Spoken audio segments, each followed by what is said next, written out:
Hello, everybody. Welcome to another episode of the Vamily Show, the very awesome family show. Because I like to combine words, so that's where that comes from. And this is season 3, episode number 1, with Angela Lenhardt. She's a life coach, an intuitive person. She also has an awesome horse named Trigger, and we'll talk about that a little bit. But the main reason I want to talk to her is I had an experience earlier with God just recently, and she's had some experience with angels, and I wanted to talk to her about that because when I go and research people, because I take notes, I got one of these composition books, and so I got notes that I took, and I actually like to ask and go into areas maybe that nobody else has talked to you about. And I didn't really see people go into the angel stuff, but you talk about it on your YouTube page. And I have a link in the description so people can go to your YouTube and subscribe over there and all that kind of stuff. But you talk about the experiences you have. And the one, and if you want to kind of talk about it, where it was the end of one of your relationships, and you had this force on you. And if you want to go through that, and I'll pop people up on the screen here while you're talking about that. Well, hi, Bob, and thanks for inviting me to kick off your, third season debut of the podcast. I'm excited to be here and really talk about something that I'm super passionate about, which is angels and faith and God and teaching through my personal experiences. So that's what I feel that I'm here put on this earth to do, is just to share as authentically as I possibly can, and not to force my opinions or belief system on anyone. And Right. I really come from the place of to each his own, and to walk your path, whatever that seems to be true for you. Yeah. And oftentimes when life doesn't work out as we expect it to, is when we begin to dig deeper into our own belief systems and heal our life from a, a growth perspective, and knowing Right. our truth, our highest truth, and then being able to stand purposefully in that, and walk that path, and then guide others if the situations present themselves. So Yeah, and it feels like you have to lose everything before you can get to that point too. It seems man, like if you're comfortable, you have to be uncomfortable to look for the comfort in God, it seems like.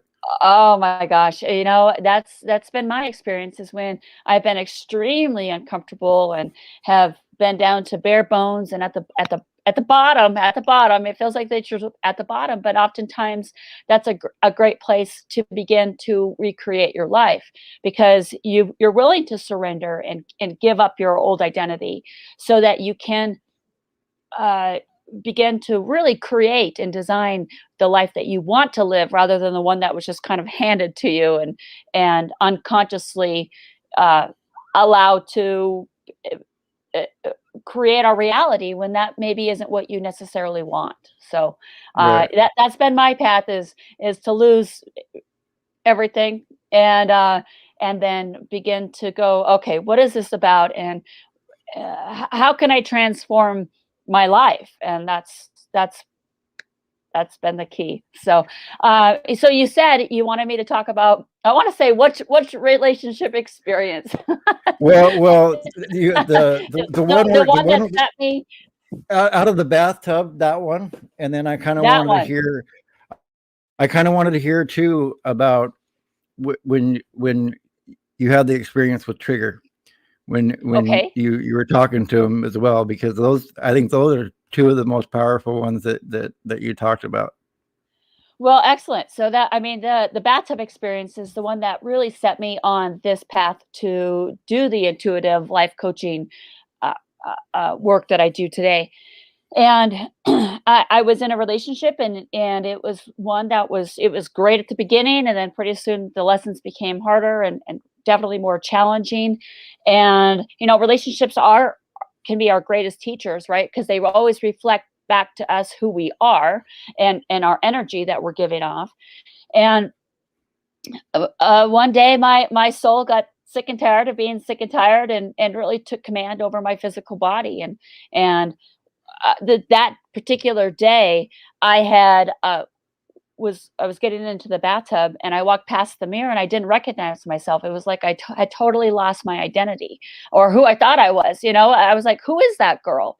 And I was in the tub, and I was, sitting there with bubbles, and pretty soon this a force of nature shoves me out of the tub, and I step out of the tub, and I put a towel around my body, I run around my head, and I walked up the stairs, and I told my partner at the time, I said, I'm leaving. And he said, oh, well, where are you going? And I said, I don't know, but I ain't staying here. And the words just fell out of my mouth. And it was one of those situations where I couldn't actually retrieve them and put them back in and apologize. It's already out there. It's said and done. And now I need to carry on and go forward. And that was that was the breaking point in my life, or one of them. But it was I packed my car, and I didn't know where I was going to go, because I was way too proud to ask for help, because here I was, accomplished in this, and this is where humility comes in, and and a deep level of surrender. And I got into my car, and I thought, well, where am I going to go? Because I wasn't in the financial position just to go get someplace new, and I didn't know who to ask for help. So I was just going to go live in the park. And I was thinking, well, you know what? The park can't be that bad. And I thought, well, I best going to drive down to the park and pitch a tent, and I'll live with whatever I got to do, whatever to it takes. I just know I'm not going to stay here. And I start driving down to the park, and I pulled over to the side of the road, and I was just so angry and so mad at God. And I was like, how could you do this to me? And I I cuss and swear like a sailor that I am sometimes. And I was just so upset with my situation, and really I put myself in that situation. I no one else did it. I can't blame it on anyone else. You have to take responsibility for your life. And so I created it, not realizing what I was doing. And I said, I can't believe you did this to me, God. And I was so mad and so mad. And then all of a sudden, the stillness just came over my car, came through the windows, came through my car. And I literally stopped crying, just like that. And I was able to compose myself somehow. I put my hands back on the wheel, and I began to drive. And I wasn't even in control of my steering wheel. I don't even know how I got to where I was going. But the force literally drove me to a house, and I had no idea whose house it was. But so I got out of my car, kind of a brave or stupid soldier, I'm not sure which. And I get out of my car, and I walked to the front door, and I knocked, and it was my very first client ever in my life. And she had always said that I was welcome in their home if I ever needed help. And God literally drove me to her house. And that's where I started my life over again. And that's where A Charmed Journey, my book, was born. And I really began to understand what it takes to dig deep within your soul to be able to heal and transform your life from nothing. And that's where it all began. And then the pieces began to come together, and that's what has gotten me to where I am today. And that stillness that came over when you're talking about that, and you're blaming God and everything, it's almost like God was answering back, I gave you free will so that if you want to make those mistakes and put yourself in that kind of position, you can do it. It's your choice. That was the one thing that I gave you to do, and you decided to do that. And that's almost like the Jesus take the wheel when you're at that point and you don't know how you get where you're going, but you get there anyway. Well, thank God Jesus did take the wheel, because I didn't know where I was going. And I've just really committed to living that sort of life, to live that very God-driven life, because as human beings, we come from such a limited perspective sometimes, and we can't see the greater picture. But when we allow God to move through us, and to allow us to be service to others and to help heal ourselves, it's amazing what transforms from just everyday situations. Right. And everyday situations, It was kind of how you ended up with the experience with Trigger too, because he was injured, and how you tell that story. Um, I'm amazed, but at this point, I'm not amazed because of my own experiences. So I'm not amazed at that kind of stuff anymore. I'm just enjoying hearing people's other experiences now. And so I kind of want to know how you got Trigger too, like how he came to be in your life in the first place, and then you can tell everybody that's in here about what happened. But I'm interested to find out how he came into your life in the first place. Well, Trigger came into my life. He came into my life about 26, 27 years ago. So he's been in my world longer than anything. I mean, except for my family. Right. Really, he's been in my life for a long time. He's that solid rock. And I know at the deepest level of our being that animals are oh my God, they're just unconditional love. They're precious teachers. Yep. They're just so full of life, Yep. and they come to us because we need help, and how I love horses. I grew up in Montana, so I've always had horses, and so I consider them just very majestic animals. And I'm up by you know Seattle, so I know about Montana. Very, oh very good, yes, beautiful yes, there. it is, and I lived in Idaho and would go to Seattle all the time. But Trigger came into my world because before Trigger I had a horse, Bailey, and I adopted him. He was going to go to slaughter, and a, a a woman out of the blue calls me and said, "Do you want a horse?" And I said, "No, I don't want a horse. I don't have hay, I don't have property, I don't have anything." She goes, "Well, you got to save this horse," and I'm like, okay. I was clearly not in the position to have a horse. Right. And so I bought this horse, Bailey, for $1. And I remember the Wow. day that I got Bailey, there were four of us that were looking at this horse. And, one woman, she was thinking about getting him for her kids, but he really wasn't a kid friendly horse. And then another lady was going to get him for, ranch work, but he was lame, and he was told, we were told that he had a bucking problem. So, people were afraid of him. And I remember there was another lady, and she's like, I don't have room for another horse. And then it was left up to me, and I'm like, well, I can't have a horse. And as we were turning around, walking away, going back to the car, we had all kind of come to the conclusion that we were going to get this horse. And I remember I turned around and I looked at Bailey, and he's staring at me, and I thought, I'll take him. Here's my buck. And so got I took Bailey, and I don't know, I hired someone to go load him and take him to a property. And I had him for probably 2 or 3 months, I can't remember. And he died. He literally fell on the ice and collapsed. So he fell on the ice and wasn't able to get up. And Wow. he had colicked. And I had gotten there just in time, and I was holding his head, and I didn't have any help. Nobody was coming to the rescue. And I just prayed, and I said, God, I said, what am I supposed to do? And Bailey literally died in my arms, and I felt Wow. I saw his spirit leave. And, the shininess in his eyes just went from sparkly to dull, and just like that. And I don't know. I just cried, and I was in this mud, and the weather was horrible. And I thought, I'm done. I'm getting out of the horse business. I knew I should have never gotten into it in the first place. And lo and behold, a few days later, well, actually, I had a dream about two horses one night. One was another buckskin, and one was a palomino. And I'm looking out this window in my dream, and I heard, "Which one do you want?" And I said, "None of them. I don't want either horse." And I woke up the next day, and I got a phone call from my friend, and she says, "There's horse that needs a home. Will you take him?" And I said, "No." And then I was like, "Yes, I have to take this horse." And that horse was Trigger. And here we've been together 27 years, and he's been my best teacher, and he's helped me in my life. And so now I use him to help other people, and to bring a smile or laughter to their face, and to share our story. And our story, Right.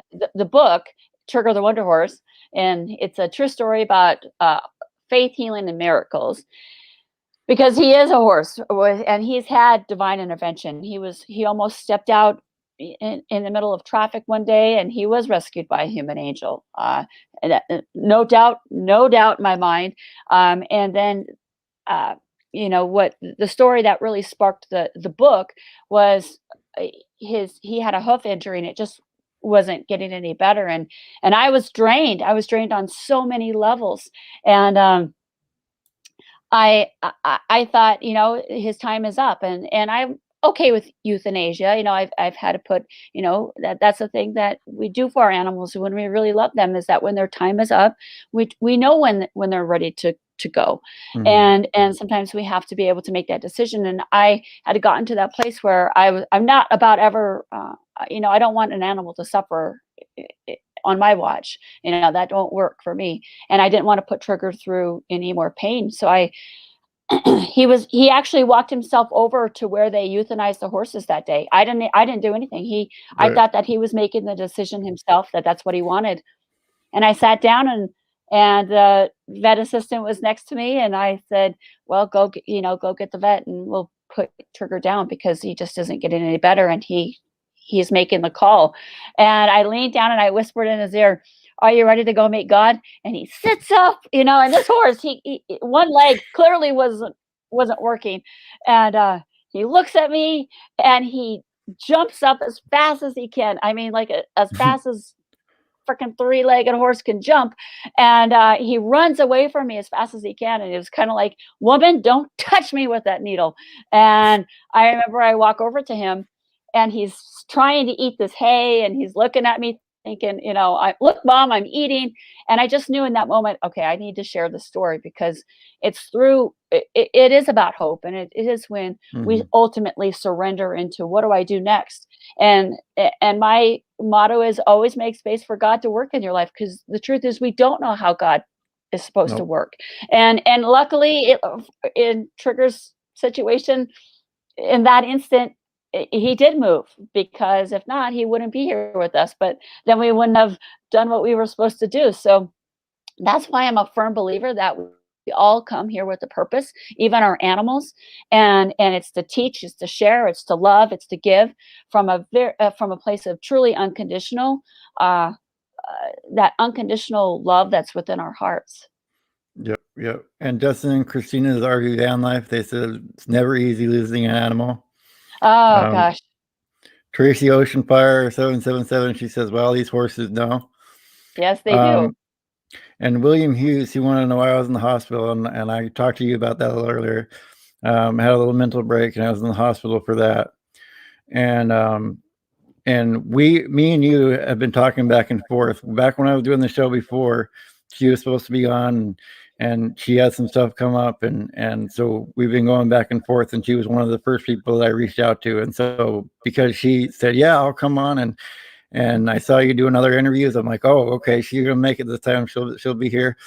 And so because of that, I decided I gotta go into this, because this lady, she believes in God and angels and all that stuff coming down. And when all I could do was pray in there, didn't have a Bible to read. I didn't have anything else. All I could do was pray. And what's my blessing? What's my gift? And it's to talk to people and have the people in here that they come in and see. Like, there's a bunch of people in here that come in the morning and just come see me talk to people. And I know you had to go through all that stuff so that you could kind of have people come and talk to you and say, "What am I going to do with my life?" And so you're able to say, "Look, at one point I didn't know what I was supposed to do either. So when I tell you, you gotta kind of cut everything away and learn what you're supposed to do." Is that probably the best advice that you can give somebody, is just cut everything out and then actually pray, or whatever you believe in, go to that and figure out what you want to do? I don't highly suggest cutting people out. That was the path that I had to go to. But there are people that are in your life for a reason, and there are people that are there for as distractions. So I say that you have to become very, very careful about who you choose as that close, intimate company that you keep, because you Mhm. do become the people that you surround yourself with. So that's first and foremost. And I think that another thing is to be flexible, because even though that this is my path right now as a intuitive, as a life coach and author, you know what, God might have another plan for me. I'm not sure. So I what I do is I just take one step, and I wait to be told what to do next and what to do next, and I have a lot of faith, and uh, this didn't start just with that relationship, that I talked about at the beginning. My faith translates back to when I was 14 years old. And so I've had to live this. I've been forced to live this life, and now it's just my way of life. And during times of uncertainty when we don't know what to do, absolutely, praying is my go-to. Before I do anything else, I pray about it, and then I say, God, what do you want me to do? Where should I go? And sometimes you have to wait in that dark space before you uh, get an answer or get some sort of direction. But it's like you really believe that you're going to hear it, and then you have to be able to move forward, because it is about Yeah. action as well.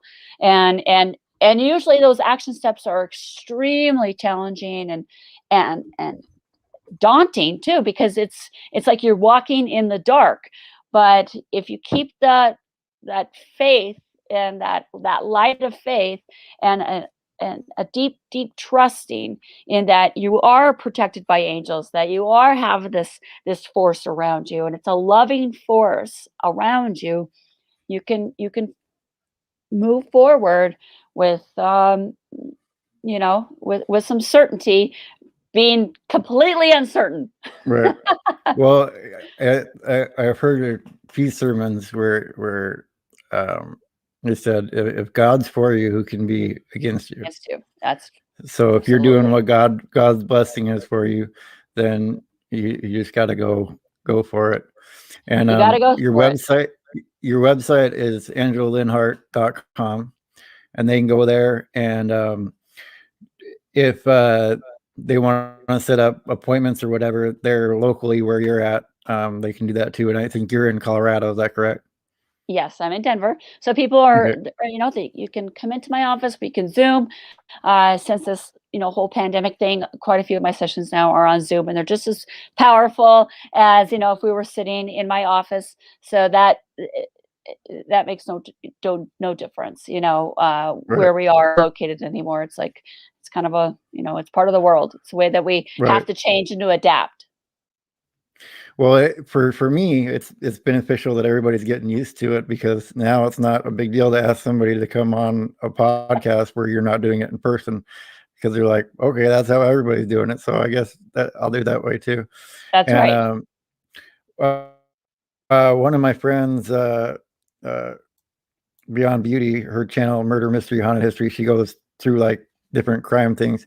She got your channel link, and she went and swooped you up. And I know your channel is not that big yet, so hopefully we can get you a few subscribers over there, if nothing else today. Well, thank you. I appreciate that. I started my channel, I don't know, 5, 6 years ago, and I haven't pushed it. Like I said, I wait. I don't want to just talk about nothing. If I have something to say, then I'll create a video, usually at the barn with Trigger, and I'll just sit on a Right. water bucket, and then I'll just, share a story. And it's always a story that is relevant to what's happening right now in life. And Yeah. and that's how I teach. And Trigger is I'm 38, and so Trigger is actually older than me. If with what you, since you didn't have him as a cult, That's uh, that's right, he is. He is older than you. He's wiser than you then. yeah, yeah, he got up Yeah. when when the doctor was coming and ran. Yes. um, I don't know, he's around 42 Actually, I'll years refer old. back to my notes here. Yeah. One of the other ones that you did, and a big theme in your videos that I noticed was you talk about forgiveness a lot. Like, was that one of the big lessons that you learned, is having to forgive your other people, but also yourself, and forgiving yourself is probably the hardest one. I would imagine it's the hardest one for me. Right. Yes. I think looking in the mirror and forgiving ourselves is always the most challenging part. Um, and what I know to be true is that when we forgive, and I've done this work long enough, and I've heard some horrific stories, and I mean, my heart just breaks for people, and oftentimes I don't know what to say. So I just hold space. I just hold space for love and for healing to happen, however that should be. I also clearly admit that I am, I'm not a doctor. I'm not a scientist. I just do what I do. Right. But when we forgive, when we're able to just open the door and are willing to forgive, even though that the situation may be extremely hurtful, uh, and we take God with us and we say, I don't know how I'm going to forgive this situation or this particular person, but I'm willing to try. I'm willing to try, and just sit with that and say, God help me. Or if you don't believe in God, because sometimes how we are raised, or the teachings, or the religiousness around I it, used to be that way um, too, so yeah, it I'm with you can there. detour us away from using the word God, and that's okay. Everybody is exactly where they is, and Yep. extremely respectful of that. And it's just, then believe in a force bigger than you, or use whatever word that works for you. If you want to use Mary, or you want to use, Mhm. whatever, Bob, or, Yep. the angels. So If you use want to what use works for me, you. that's That's a right. little That's right. strange, but hey, I'll take it. That's right. Well, forgiveness can truly open doors, and it opens doors. It I've seen it over and over again. It can open doors for, self-love for your own self, which is, you know, of the utmost importance. Because when we can truly love ourselves, and love and respect who we are, then we can authentically love other people. Then we're not coming from a place of need, right? So I always say, work on that forgiveness piece, and go to the mirror and look at yourself, and just start by looking in the mirror and saying, I forgive you today, because we're human beings. We make mistakes, and Yep. we but it's learning from those mistakes, and then having the courage to get back up and try it again. And if you fall again, then get back up. It's called life. If you've never risked anything in life, you're not pushing it hard enough. So Yeah. it's just kind of the way it is. But forgiveness of ourselves and situations can open doors to businesses, to a lucrative business, to relationships, with your animals. But ultimately, it's like it heals your physical body. And isn't that what we're here to do, is to heal our physical body, and Yeah. to love and embrace who we are, and then to share that best version of ourselves with others? Yep. Yep. Exactly. And she said forgiveness is unbelievably freeing. Oh, One of the yes. comments was there, and everybody's enjoying the interview. And so, um, I know you're probably a little nervous with how many people, but there's 11 in here right now. So you did talked in front of a crowd of 12, me plus the Yes! 11 people in here. I love the number 11. It's a master number. I'm a big numbers person, and so, 11 for me is a magical number. I end up And it's seeing. an angelic number. 1111, numbers, I Mhm, always, look at numbers. They're always represented in my world somehow. As far as, angelic sign or angel signs, right? White feathers. For me, when I, receive I get a feather, or I see a red ribbon on the floor, out of, it's truly out of nowhere. It's just like, where right. where did this red ribbon come from? Or angels and license plates. Be on the lookout for angel sightings, because when you notice them, then they become more prominent in your world. And Mhm. angels, I mean, I love the archangels. Well, and Archangel your parents Michael. gave you the name Angela, so I mean, there's angel right in your name. So I did they ask they my might have. dad. I said, Dad, why did you name me, Angela? And he says, well, I think we named you after Angie Dickinson or something. And I said, oh, great, Dad. So it really wasn't like that's, symbolistic back then, but maybe Right. it was, who knows? But they still had to choose it out of all the names. So Right. even if he chose it because of that, it was probably inspired from somewhere. Somewhere. And yeah, I would tell people to go over to your channel, and there's one on there. I'm not sure even what the video is titled, and I don't want you to go into it here because I want people to go listen to that one because it gave me goosebumps. But when you talked about the ringing of the doorbell in the middle of the night, Ugh. that one gave me goosebumps. So Yeah, um, that was that was, I'll share with you this. So, the relationship that I spoke about earlier, about the one that mhm. truly transformed my world. So it was probably a couple weeks before that relationship actually ended. And we were going to go camping that weekend. And I remember I was beginning to contemplate, is this relationship for me? And should I get out of it? And, and One blah, of blah, those blah. points where you've been in there that long and you're like, is You're this already gonna be questioning it. leading anywhere? Yeah, Yeah. absolutely. And I remember as we were walking out the door, I don't know if I said it out loud or if I just said it to myself, but I said, God, I need a sign to let me know whether or not I should be in this relationship. And I said, in fact, I need a meteor to hit me in the head. So that is what I said. And so that's why I want to stress that words are extremely powerful. And Right. so we got into the camper, or we got into the truck, and we were, headed to the mountains, and there was a snowstorm. So we pulled over and we made dinner, and so we were going to bed, and he got into bed first. And I remember I was brushing my teeth. And so then I crawled into bed, uh, and he says, well, turn the light off. And I said, okay. And I reached up and I went to hit the light switch, and my hand hit the top shelf of the on the window, and he had a loaded gun in the window, and or Wow. on the window. And I hit the gun, and it came down and it hit me in the head right here. Right, it's in perfect alignment with my eyebrow, and it was Wow. the butt of the gun hit me right here, and blood was gushing everywhere, and the gun went off. And we got up in the middle of Wow. the night, and he literally had a butterfly, and to this day I have a scar, and you wouldn't probably be able to see it, because it hit me in the perfect spot. But it is my reminder that, you know what, as soon as I get out of alignment with who I am and I lose my sense of self and my own identity, I better course correct pretty quick, or I don't want to get hit in the head with another meteor, truly.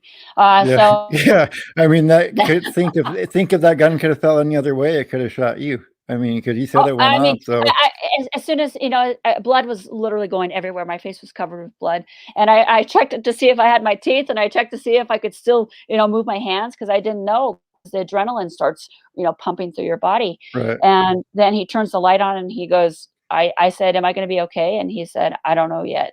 And Wow. because of the storm, we weren't able to drive. So he goes, "Well, I'm going to have to butterfly your your your eyebrow." And Wow. I said, "Okay." And I didn't feel anything. I didn't. I could think I was just so nervous and scared about the situation. I was numb, literally numb. And Wow. did wake up the following day with two big black eyes. And every time and I would go into stores, and people would look at me thinking, I just had been through a crazy storm, which I Right. did, a self-made one. And at that point, I just go, you know what, this is not working, and living a life based off of anything but who I am will not work for me. So I had to get really okay with who I am, and it was a challenge, and Yeah. to be Well, ready to be judged and criticized, and because you don't necessarily conform to everyone else's box. And I don't like being a box. I like growth, and I like to, we do like our comfort, we do like those things that are safe, but oftentimes that it's an illusion of safety.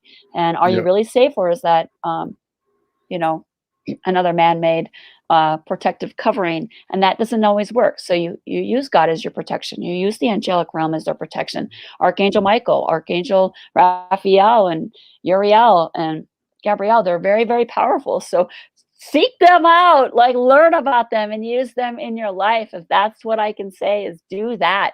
You know, they're Yeah, available. and it's when you talked about them, like that's something that you know I hadn't really learned about in any of the, you know, you hear about Jesus and all that stuff from a lot of people, but you never really hear about the angels. And so when you kind of were talking about that in one of your videos, it really made me think about who I'd been running into, and just the name of some of my family, and that they're gone, but they have those names, and it's like, hmm, and maybe makes you really think and wonder.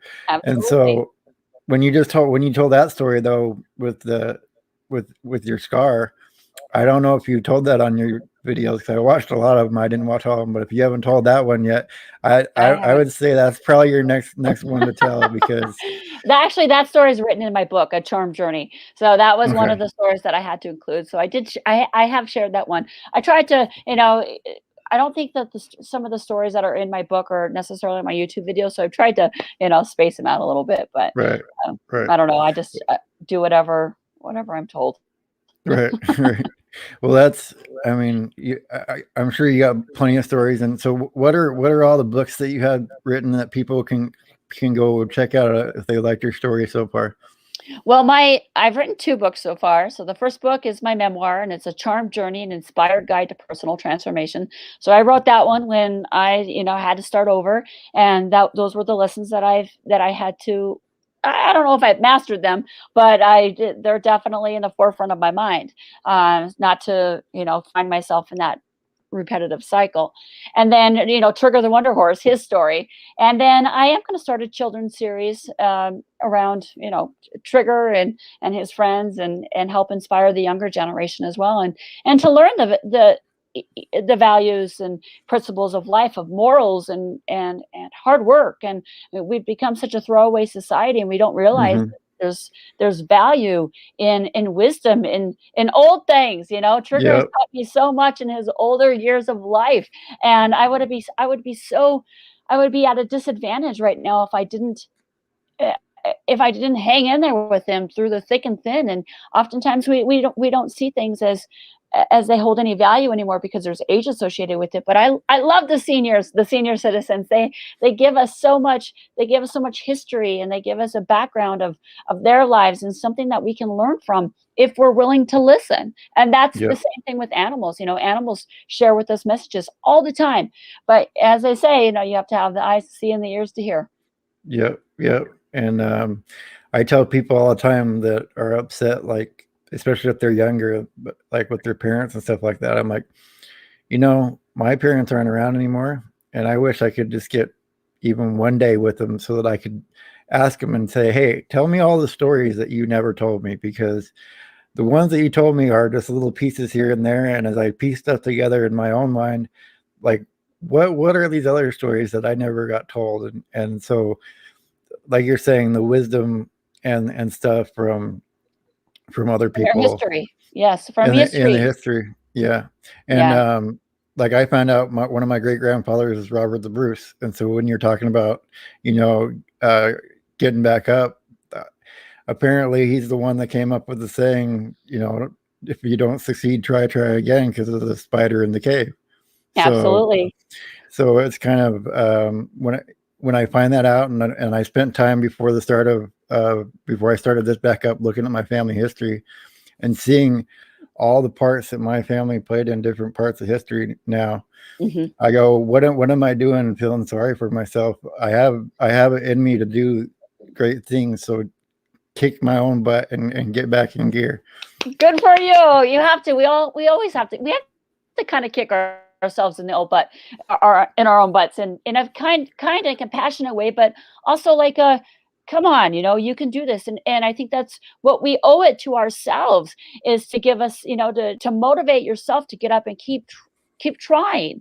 Yep. And I have made so many mistakes in life. I mean, I'm the first one to admit. I'll be like, I wouldn't go that route if I were you. But if that is in your path and that's what you want to do, by all means, go for it. Just go full force, just do it Yeah. and do it wholeheartedly and see if it works out because, it isn't one path isn't for everyone. I mean, it to each, like I said, to each his own. And so find what works for you. But when Yeah. things aren't working for you, maybe then is a good time to begin to challenge yourself and go, what am I thinking right now, or what am I doing, or what do I need to do, or how can I change this part of the trajectory of how my life is going? And that's where the growth is. That's where that self-discovery really comes in. And then Yeah. that Yeah. the power that's within all of us, every single one of us have this innate power to rise from the ashes and to truly heal. But you have to connect with that. There's a thing called grace and divine intervention, which I've seen time and time again. So I do believe that that miracles can happen just like that. Triggers one of Yeah. them. My life is one of them. I've witnessed them in my clients' lives, and it is it's crazy. There aren't any words to describe it because it is supernatural. It is out of the ordinary. But Yeah. if if you believe and anything is possible with God, then be prepared because anything is possible with God. Yeah. And they make me cry, but my friends in here, proud of my growth and all that kind of stuff. So that's why when I talk to you about this kind of stuff, I'm genuine about what I say, and it's been amazing to talk to you. And I really appreciate it. And if you want to stick with me for a minute, I'm going to play the credits, and I'll come back and talk to you and everybody else that's in here. I always tell you this, and I put out a video about the meaning behind it because I finally discovered the meaning myself. But stop waiting for life to happen and make it happen. And Angela here, she made it happen after she lost everything, and I'm trying to make it happen now. So I will You see can you do it. guys. Yeah, you definitely can do it. I will see you guys in the next one, and stick with me, and I'll talk to you in a minute.